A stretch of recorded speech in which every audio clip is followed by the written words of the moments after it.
All right, then. Yes. Welcome to another edition of AllHipHop.com. I'm your host, DJ Thorough, a.k.a. Thorozano. Bridge to the streets, you know what it is. I'm honored to be sitting here with two legends, man.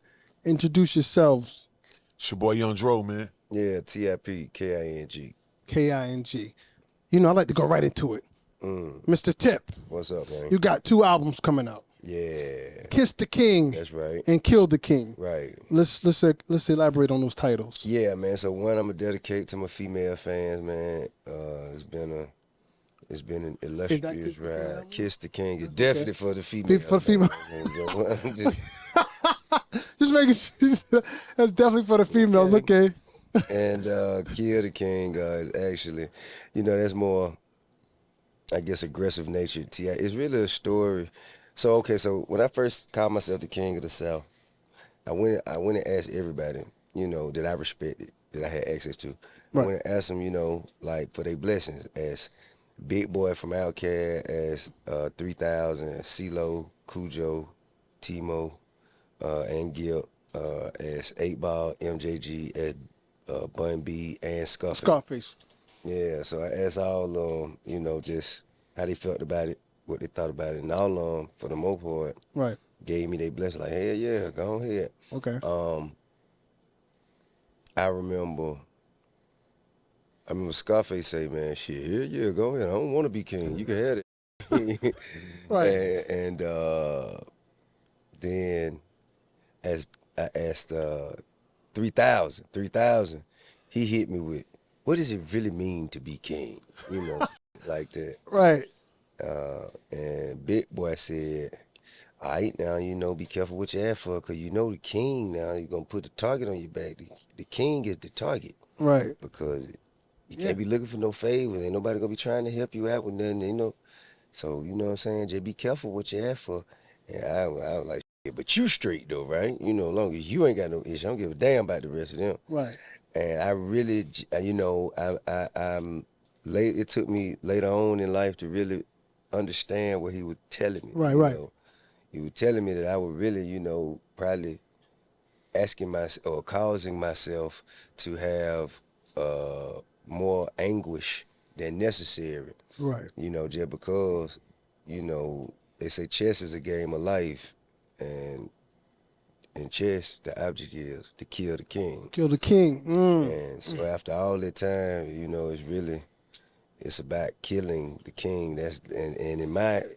From my perspective, the king is the ego. Right. You know what I'm saying? So in my evolution, I found you really want to find peace, you got to starve the ego. You got to starve the ego. I love that. So that's what. That's a bar right there. Well, thank you, man. Yeah, that's a bar. I'm a bar catcher, man. That's a bar right there. Appreciate that. Whoa. That's a bar right there. Word. Definitely. That's crazy. Word. So, would you have had a problem, or would you have a second thought if somebody would have been like, nah, bro, don't do that. I'm the king. Yeah. I just thought of that. I would have. What if somebody was like, Yeah, what if somebody? man, look, nah, I don't think you need to be I don't think you're trying gonna do that. Nah. I would have respected it. That's why I went and asked him. Okay. Yeah, if it was Face, Stacks, Big, any of the people I just named, if they would have been like, hell nah, MJG was like, nah. That's it. That's right here. I probably would have said, well, you better hurry up and say it then. You know what I'm saying? But Hey, okay. I had to hear that. But I respected them enough to value their answer, however it came. Right. I was prepared for either way. You was prepared either way.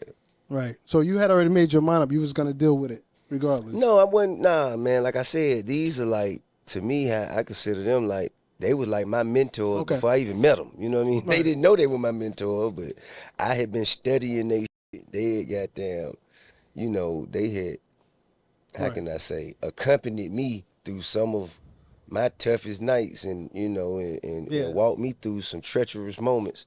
Right. So by the time I met them, it was already like, damn, I felt like I already knew them, and they embraced me. So I had so much respect for them. If they would have said, nah, I want to reserve that for myself, right, I would have respected it. Right. I think a lot of those words, in my opinion, are subjective, depending on the artist. True. How do you feel about these terms being loosely spread around? Like, everybody's a GOAT now. Everybody's a legend. Everybody's... Well... How you feel about that? like you say, it's subjective, but when I came out and said I was king of the South, one thing you will notice, I didn't say I was the only king. Right. I was just the one who let everybody else know it's okay to be king. To be king, You ain't got right. to cook. And that's where it came to mind because me and KP were riding and we were listening to Mystical at the time. I think the Tarantula album, I think it called. And he said he the Prince of the South. Prince of the South. And right. I was like, oh, and when I was listening, I said, well, if he's the Prince of the South. I looked at KP, he said, who's the king? Right. And then we just had one of them moments, like one of them high moments. And then we looked back at each other. He say, you won't. I say, I bet I goddamn will.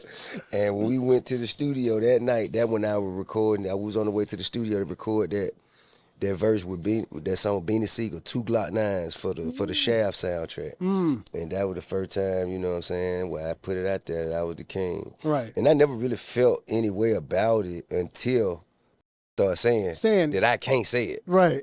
And I was like, oh, okay, yeah. So Right. then it started to mean something to me. Right. Well, in my opinion, you got the catalog, you got the talent, you got the words, you got the wordplay to back it up. You know what I mean? A lot of people could say they something, but they can't back it up. Right, but to be honest with you, man, what it means to be king, to like for real, is to be there and make and care more about the greater good of the collective. You know what I'm saying? So right. to push the South forward. Right. You know, who gonna not just do for myself, but who gonna be willing to, you know, do what it takes to make opportunities and make it better for everybody right. that you would consider, you know, a part of your kingdom. Right. You feel me? I feel you. And with that being said, that makes me segue to this. Speaking of collective and everybody, you got a song out with your comrade over here, Young Dro, and Kirk Franklin. And Sunday Service. And Sunday Service. And it's called Thank God, if I'm not mistaken. Oh, featuring God. Also. What's the name of the song? Thank God? It's called Thank God. Thank God. Yeah. Wow. I heard the song. It's a powerful song, man. I love it. You know what I mean? I'm into soul, like, you know, heartfelt music. Like, right I love a lot of, like, in terms of producing, like, soul samples and soul music or whatever. So I can really, that was the real heartfelt. And Dro, you spoke on your addiction and overcoming your addiction on the song. You really laid it on the line. Like, you want to talk about that? Well, I just felt like that was the perfect time for me to be vulnerable in that state. Like we were saying earlier about the fentanyl crisis in the world. You know what I mean? I felt like the awareness of it is what we're lacking. And you know, don't nobody like to talk about the elephant in the room, like who all high and is it a problem? Right. You feel what I'm saying? We all glorify, you know, hip hop artists and how they look spending money and you know what kind of car they got, but underneath that, when you pull back the veneers, it'd be like problems in people in our lives that destroys families, health, friendships, and a lot of things. You know what I mean? And opportunities. You know, and being challenged and facing that, and going through what I went through, I'd be a sucker if I ain't used that platform to tell people, you know what I'm saying, that's not the way, you know what I'm saying? Right. It's other ways to cope with what we're going through. Therapy is cool, you feel what I'm saying? And some of us, we in our addiction and we die with that story. We never get a chance to, you know, say what happened or what was bothering us and how to overcome it. So by me making it out on the other side, I thought that I should use that platform and the opportunity that my brother gave me, you know what I'm saying, to be on a Kirk Franklin record with Sunday Service and coming from an overdose. Right. You feel what I'm saying? Like, that's huge. You know what I mean? So, man, I'm glad I did it. I'm glad you did that, too, because far too often people speak on the fun side of, if there is a fun side to taking drugs, however you want to call it, they glorify it. They make it look so fun, but nobody ever speaks about the other side of it. There's an addiction. There's, you know, there's money loss. There's, you lose your job. You lose your mind. You're not the same person. You become somebody else. Yes. Where are those songs at? You know what I mean? You know what I'm saying? You got it, Like, where are those songs? So I'm glad you did that because we need balance. You know, everything don't got to be positive or negative, but it should be balanced. You know what I mean? So I definitely commend you on doing that. I know that take a lot to be vulnerable. That's a lot of problems with artists. They don't want to be vulnerable. Everybody's a superhero. And the fact that you did that, hopefully that could save somebody's life, you know? Right on. How does it make you feel when you hear the glorification of what you went through? on music now? Did it change how you approach music, or things you will talk about normally that you won't do it now, or are you conscious of it? Yeah, well, yeah, how I say things, you know what I mean? Like, cause how you say things, you can make it, you can paint a picture that doesn't show exactly what's going on. You feel what I'm saying? So how I say things are it changes how I say it. But I am a speaker of truth and what actually is going on in the hood and where I'm from, you know what I mean? Like I tell everybody, you know what I mean, they say, oh well, you got one with Kirk Franklin, like well, I'm not gonna stop telling my truth. Don't get upset with me because I'm speaking my truth. Right. You know what I'm saying about what's going on still. You feel what I'm saying? It's still street shit going on top of what on top of the Kirk Franklin record. Right. That's one thing what we do as like my friends who I grew up with. Our disconnect be that since we living in poverty and going through this and all in the game or whatever, we feel like we don't need no connection with God. You feel what I'm saying? We'll be like, well, we ain't dealing with God, period, since we doing this. You feel me? It's like pick a side, but eventually, you feel what I'm saying? You're gonna come to him either way. Every knee shall bow, you dig what I'm saying? Right. And I feel like, man, just stay connected with God because he's gonna be always with you. Right. You feel what I'm saying? So that's what I use. I try to make it balance it out, like you said. Got you. So are you you are currently going around the nation speaking about, to kids and youth and Yes. things like that you want to speak Yes, on we that? are. We're in the community. It still takes a village is a nonprofit that I got. Yeah, We're in the schools, the homes, in the communities. I was just up in Cleveland, and they gave me an award for coming up and mentoring the kids. I spoke to like Congrats. 600 kids, man, and I didn't know that. yeah, Learn something man. every day, right? Congratulations. Look at Yeah, that. man. And, we actually we wanting to go across America. You know what I'm saying? Whether you brown, black, white, whatever, everybody goes through addiction. We got we stand up. I'm a rapper that stands up against gun violence. By all means, I promote protecting yourself and whatever your family or whatever. But I'm against senseless gun violence, and we're also bridging the gap on mental and behavioral health. My manager, Dr. Sierra L, she's on the professional clinical side to where she can log in on the girls and from a clinical perspective tell you what's mentally wrong with some of us. You know what I mean? Because a lot of black people like diagnosing each other. You know what I'm saying? Without having the right information. Right. And the wrong information can lead to people trying to self-medicate. You feel what I'm saying? Oh man, I'm feeling bad. I'm finna go get me a perk. That ain't even for that. You know what I'm Right. saying? Or if I'm feeling down, I'm finna smoke a blunt. That's not for that. You might need therapy. Or you might, you know what I'm saying? You might be fighting some stuff that's in the inside of you about your father not being there. You know what I'm saying? It don't necessarily mean you should go smoke a blunt or drink alcohol or drink lean and stuff like that. So you have to learn how to, treat. We have to learn how to treat ourselves.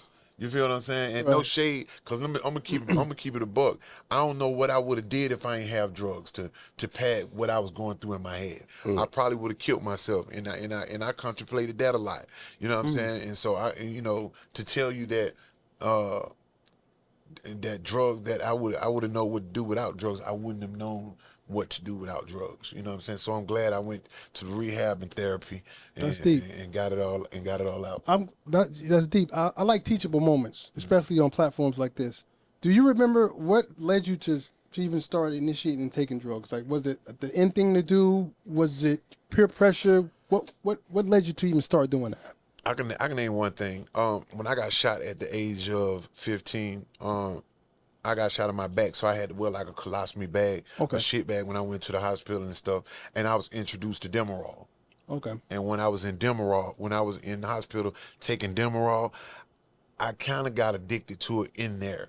So when I got out the hospital, and they changed my medicine while I was in there, and when she changed it, I went crazy, and she was like, "Oh, he's addicted." And then next thing you know, when I got outside the hospital, I felt pain, and I wanted to find something that made me feel like I felt in the hospital.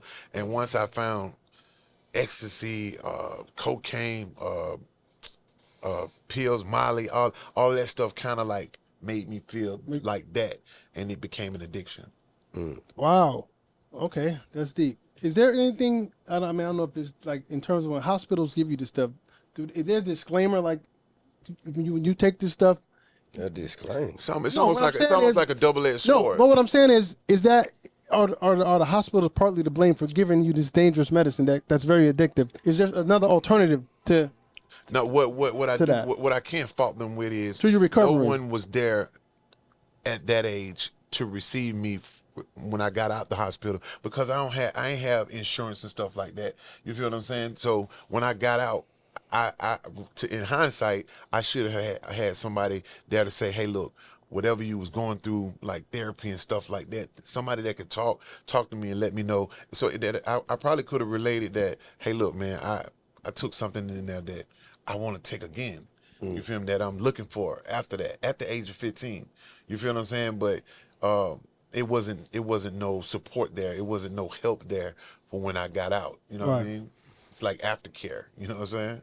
Right. The reason why I say that because a lot of people take drugs not realizing this is going to be addictive when you start taking this. Just so you know, like maybe somebody you literally didn't get that disclaimer, whether you have to take it or not. Well, some people in the addiction ain't even aware of the fact that they're addicted. Right. That's why I said before they start taking this medicine, I don't know if it's the doctors. But the doctor who see it over and over and over again are the ones with the wherewithal that could be, in a position to say, hey, we know this is what you're going to experience. This is what you must do to counter that experience.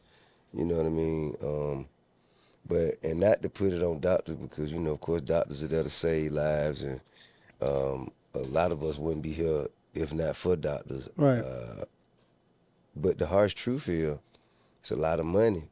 It's a lot of money in the medicine or the drugs. Right. The pharmaceuticals gonna make a killing off of taking your mind off of pain or taking away pain or numbing pain. That's exactly what it was. That's why I say I can't say that didn't help me. Right. Man, I had 56 stitches going down my stomach. I was 15. Wow. You feel me? I had a drain in my back that was draining the blood off and around what was going on with me. I have eternal stitches that I can still feel now. Internal stitches that I can still feel now inside of me. So to tell you that Demerol didn't help that pain, it did. You know what I'm saying? And I underwent surgery. But after the pain went away. After the pain went away, I wanted it to feel it. The feeling. Yeah. You know what I'm saying? But I went under surgery. I went under the knife twice as a kid. You feel me? I had to get reversed. I had to get the back, then I had to get it reversed. So in the pain in the streets, like what I was going through in the streets, you know what I mean? It just took my mind out of it. You know what I mean? It took me out of my element. You know what I'm saying? Right. All right. So I'm glad you recovered. I'm glad you're doing better. I'm glad you're in a different space. You know what I mean? Yes. I'm glad you hit it. Thank you. Hopefully somebody watching this may be going through the same thing, and your testimony can help them get through it. I hope so, man. So I just like to do have those type of moments. You know what I mean? Like that's where my heart is at. That's where my mind is at when I'm doing this type of stuff. Mm-hmm. So Mr. Tip, I look at you like respectfully, Joe Jackson. What? Let me tell you why. You got all your kids, man. They're into the music. They're doing their thing. Right. King just turned 20. Yep, he did. You got your girls that are doing this, running around with with your wife to escape. How do you feel about that? Seeing your kids, I mean, bro, being successful, following your footsteps, so to speak. I mean, first of all, I love that they have something they can be passionate about that drives them to go harder and want to be better at something. This particular industry or it isn't the art form more so than the industry that I would rather they avoid. But the passion is, directly, indirectly connected to the industry. Right. So it's hard to support one without the inclusion of the other. Right. So I mean, I just be as supportive as I can. I love to see them passionate, and I love to see them do dope shit that they can be proud of, and just continue to evolve as artists and human beings. Right. Okay. Is there anything that they may have came to you for advice and you said, "Don't do this," but they do it anyway? All the time. Everything. Like, only everything. Only everything, That's right? it. Everything, man. Right. Yeah, I think, but that's a part of growing up. That's how Right. you learn. That's how you learn. You know what I mean? You Right. learn way more from bad decisions than you do from good ones. Right. You know? Right. Okay. So since your project, what was it? The Apartments. Yeah. Right. Proud to say we just shot the sequel. I was gonna get into that. Are you jumping back in bed with that, so to speak? With the, Yeah, I'm back. We just finished. We just finished the sequel. Okay. Any surprises we should look out for in terms of the cast? Nothing that you would share. Yeah. Nothing that you would share. Okay. We're gonna continue to present, you know, just the funniest. You should have probably already knew. Right. And if you don't, you're gonna be able to be introduced to them now. Right. What do you prefer at this point in your life? The comedy or the MCing? Well, I'ma always love music, and because that's just I've spent so much time in it, with it. Right. That'll always have a place in my heart. So I can't say that I love comedy more than music, but what I can say is the industry of comedy has not presented itself to me as maliciously manipulative and, you know, just as treacherous as the music industry has. So, although I love the music, I don't really with a lot of the elements and the that come with it. Right. So the comedy is a place of peace for me. Right. Okay. Fair enough. So back to the music. Is it the group PC? You got the song PSC. Is it PNC or PSC? PSC. Oh, PSC. All right. You got the song Rico. Yeah. Right. Who's all in that? In that. You mean who raps? No, I know who raps. So who's in that group? The group. The group. But it's a family. So you talking about so some of us that rap and some of us that All don't. right. So who are the key members in that? Musically. Musically, yeah, Okay. musically. Well, Yep. it's Young Dro, Matt Boney, Big Country, and myself. Okay. Now, is there a project associated with that? Yeah, we about to do a project, Gangsta Grills. With Drama. Shout out Still Drama. in the streets. Okay. Yeah. Right. Now I gotta get back to this album, Kiss the King. Okay. I can't let you get out here that easy. What's up? Feature wise, who's any features that's on the album? None that I care to share. None that you care to share. How about this? So for Kill the King, I just did a record with Premier. Premier. Woo! Yeah, and it's hard. That's crazy. Yeah. Now, was Premier always one of your producers you wanted to go to get a beat from? That's like one of those. I would say, if I'm an artist, that's somebody I would always want to get a beat from. Absolutely. You know what I mean? Premier he's a legend, like a staple. Right. I remember Premier from Gangstar. Yeah, that's where he come out of Gangsta. A lot of people don't know Premier's from Houston, Texas. He told me. Yeah, he's not from New York. He's from Houston, but he coined. He's actually from Missouri City. Missouri City That's right outside of Houston. But he defined what New York sound is, like him and Guru. And Guru was from Boston. None of them was from New York. Okay. Yeah, but they really defined the New York sound. That's right. And he's from Texas. That's what's up. That's tough. Yeah. A lot of people don't know that. They always think Premier's from New York. He's not from New York. But what was it like working with Premier? Because Premier, I've been knowing him for a long time. I don't know if he did this with you. He don't send beats. He makes the beat for the artist right there on the spot. Like that's normally how he works. Now, what was the session like with you and him? He sent me the beats. Oh, damn. Hey man. We're in a different time then, I guess, but he normally don't do that. Yeah, but I guess the schedules didn't allow it. I was happy to receive it, and we were kind of. He sent it to me, I sent it back. Right. We just kind of exchanged ideas and. Right. And we just built from there. Right. Could you see yourself doing a whole album with Premier? Sure. Yeah? He dope. You think that could happen? It could. It could. Yeah. What would you call the album? I don't know. Off the top right now, what would you call that? I don't know, man. The Premier. Premier the King? Yeah, maybe. Some, right. King Primo. King Primo. Hey, who knows? Who knows, right?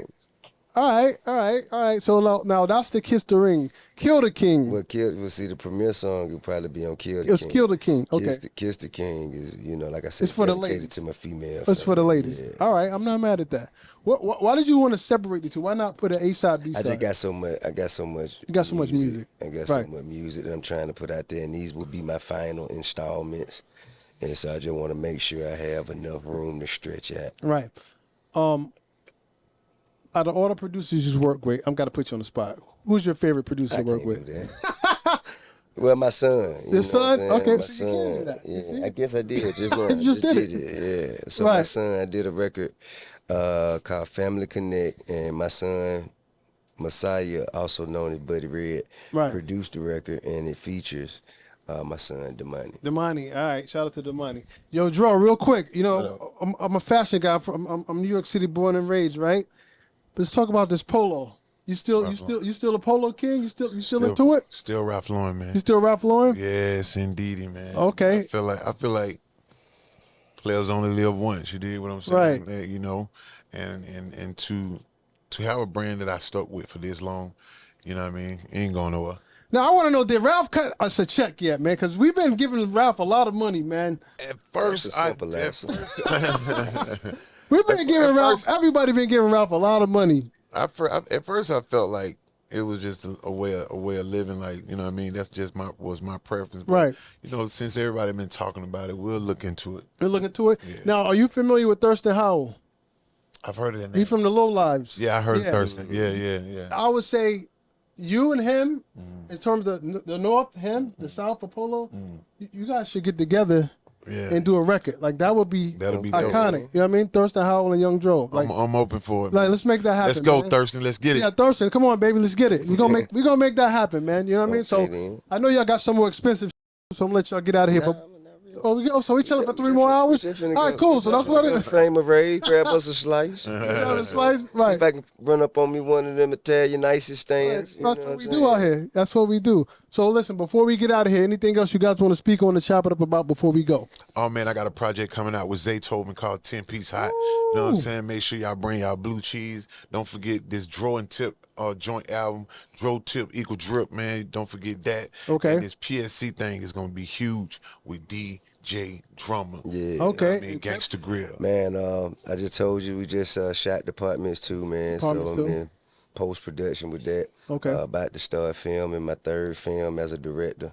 The first film that I will be acting in as well as directing. Right. Start filming that Monday. Right. And it's called Situationship. It's a romantic comedy. Also, we got the City Winery. Okay. This weekend in New York, the 25th and 26th in Atlanta. Mafia. Yeah, Ha Mafia will be featured. Oh, and also Chris Spencer will also be joining us on those shows. Let's see. Gonna gear up to do my special. Okay. My comedy special soon. Right. And just continuing to create opportunities, man. Continuing to create opportunities and trying, make a way, continue to make a way to push the envelope and just do things that people wouldn't expect. Wouldn't expect. All right. So real quick, Dro, before we get out of here, growing up in Bankhead Seafood. Bankhead Seafood. Me and Killer Mike's restaurant, Bankhead Seafood. Oh, I love it. We'll be opening up. And where's that at? It's on Bankhead. On Bankhead. No, give them the actual address. Oh, I don't know the actual address. I'm Just sorry. call Bankhead. You'll see it. Yeah, you know what I mean? You will see it. You'll see it. Yeah, I big love time. it. I love it. I love it. Dro, how did you get into hip hop? How I get into hip hop? Yeah. What made you want to? What made you want to touch? Get on the mic and rap. What was it? Purple Tape. Purple Tape. Purple Tape. Woo! Yeah, Raekwon, that's crazy, yo. That hard. Yeah. That's crazy. I would have never guessed that. That was super inspiration. Like, I was bumping that in the South. People were like, what are you listening to? I'm like, man, these people talking about something. That's crazy, yo. Yeah. A lot of people were dancing in the South, and I was straight on Purple Tape. I'll share something with you. I DJ for Raekwon. Yeah. I've been DJing for him for 23 years. That's all right. Yeah. That's crazy. So this right here, Ray, you heard that, right? Yeah. Would you love to do a song with Ray? I would love it. That's one of my goals. Hey, listen, gotta make that happen, yo. Yeah, that's crazy. I'm a genuine. I that's dope that you even said that because I would have never expected that. Yeah. You know what I mean? I never expected that. Yes, sir. Tip, same question. Man, bro, I've been in it for a while, man. What made you? What artist did you see and was like, damn, Probably I want to do that? LL Cool J. LL Cool J. Run DMC. Right. NWA. Yeah, Kilo Ali, Crisscross. Wow. MC Shadi. MC, I didn't know it much. Didn't know? Okay. That was just a MC little Shadi. before my time, Okay. a little bit. But I've learned about MC Shadi. Right. I learned he was from New York. He's and from New moved York. to Yeah, Atlanta. their cousin. He's Run's cousin. And you know DJ Toon and DJ MC Toon. Shadi, Right. MC Shadi, you know, they were collaborators. Dope. But you know, I say UGK, and a host of others, bro. It's so Tupac. It was a lot of people. Right. Of course, Tupac. It was a lot. All It was a lot of just art that pushed me to say, this is what I expect of myself. That's what you expect to say. Yeah. All right, I'm gonna let y'all get out here. I promise this is the last question. All right, I deal with everything hip hop, music, cars, fashion. Right. Okay. Let's talk about whips. So I have a company, right? It's called the BBS Boys. Okay. And we rent out classic 80s and 90s. I got BBSs on my porch. Oh, we're gonna talk. I got something for you. I got some. You got. Where's that bag? Huh? Yeah, Kurt Frost. Oh, right. Yeah. Give me that bag. I got something for you and Dro. You know, Kurt best friend with my cousin. My cousin died. Yeah. And he got killed. He got killed in Harlem. And that was Kurt's best friend. Right. So he knew my pops and everything. Our families are Right. been. So I want to gift you. Yes, I know you're a car dude, right? Okay. What size you wear? I'm a medium. All right, that's the which one the medium? That's the medium. And Dro, you're large, right? I'm sure, right? Yeah. All right, and that's for you. That's great. So basically, our company is we rent out classic vehicles from the paid in full era. Okay, gotcha. So all those cars are paid in full, and you see on yeah, like the old Beamers. all the Beamers, yeah, all those you see on and the Saabs and all that, yeah. all that Raising Canaan, all those cars are Raising Canaan. Okay, those are our cars. That's hard. Yeah, That's all that hard. stuff that's our stuff or whatever. So I'm big on that. yeah, you know, we try to do it like in Cali. If I say what's the Cali classic car, you say a lowrider, a Chevy Impala, right? 6'4". 6'4", right? So in New York, we just try to restore the culture of when it was the Gucci interior in the seats and the European, the BBSs and the Benzes and all that. So that's what we do here in New York or whatever. Right. Now, with that being said, I know the South is a little different with the cars, with the old schools, with the new. But in terms of cars, what's your favorite old school car? Well, it depends on how old you want to go. 80s. 80s. 80s? 80s. 80s. Man, probably the 88 Monte Carlo. Monte Carlo? T-tops. Okay. But it's a lot of, Just one, bro. Yeah, okay. Just one. Dro, what about you? Joe said it's just one, bro. What, from the South? From the South. Box Chevy. Box Chevy. I knew that. That's what I knew that was coming. I knew that was coming. Now. Oh, and the Cutlass. Remember we used to have the Cutlass? Cutlass.